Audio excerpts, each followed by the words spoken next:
Good afternoon, Your Honor. Good afternoon. My name is Eric Vehstedt, and I will be presenting the case of the people of the state of New York versus Kristen Flores. Let me Mr. Flores. find him first. Mm-hmm. Gotta find the.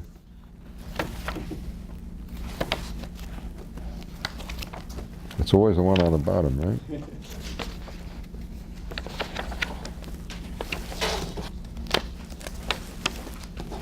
I don't even see him here.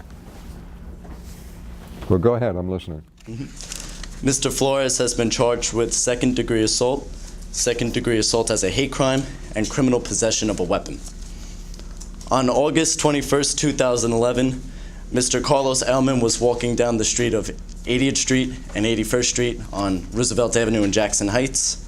He was walking with his boyfriend, Mr. Juan Diaz, when Mr. Flores and about 3 to 4 others started shouting anti-gay slurs against him. They then proceeded to take off their own shirts and follow the two and began to push them. Mr. Ailman tried to come to the aid of Mr. Diaz by stepping in front of him and Mr. Flores, and that is when Mr. Flores took out a knife and stabbed him in the bicep. Patrolling police in the neighborhood chased Mr. Flores, and Mr. Ailman did as well. He successfully tackled him to the ground, in which then the knife was dropped onto the ground. And Mr. Ailman confirmed that that was the knife he was stabbed with, and Mr. Flores was arrested there. He pled guilty and was sentenced to 3.5 years in prison. He was correctly charged with the hate crime because of the anti-gay slurs that he stated before the assault actually happened. But a couple questions that I have is that it was very peculiar behavior for him and the other 3 or 4 to take off their shirts. So I question whether or not they were drunk or under the influence of any sort of substance. Also, how did he know or perceive Mr. Diaz and Mr. Ailman as being homosexual? Was it because that they showed some sort of affection for each other as a couple, or was it because of the way they dressed or in appearance? I find that significant because I question if Mr. Ailman was walking alone that night, would they still have assaulted him? But nevertheless, it is certainly a hate crime because he showed his discontent for him being a homosexual and decided to act in the way that he did.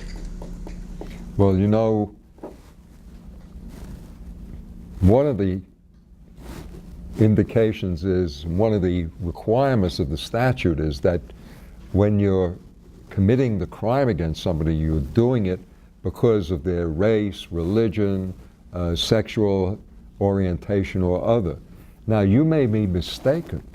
The person may not be homosexual, but if you attack that person believing he's a homosexual and attack him as a homosexual, the hate crime still lies. I know. That's why it says perceived. Perceived, right, right. Okay? Yes. You raised the question about perhaps they were drunk.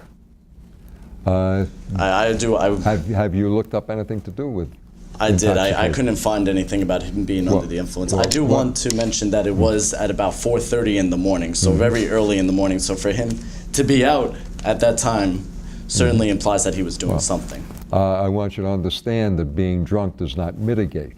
Oh, absolutely not. The law tells us that when you drink yourself into a state of drunkenness, you are responsible for that drinking. Therefore, you are responsible for what you do when you're drunk, as if you were not drunk.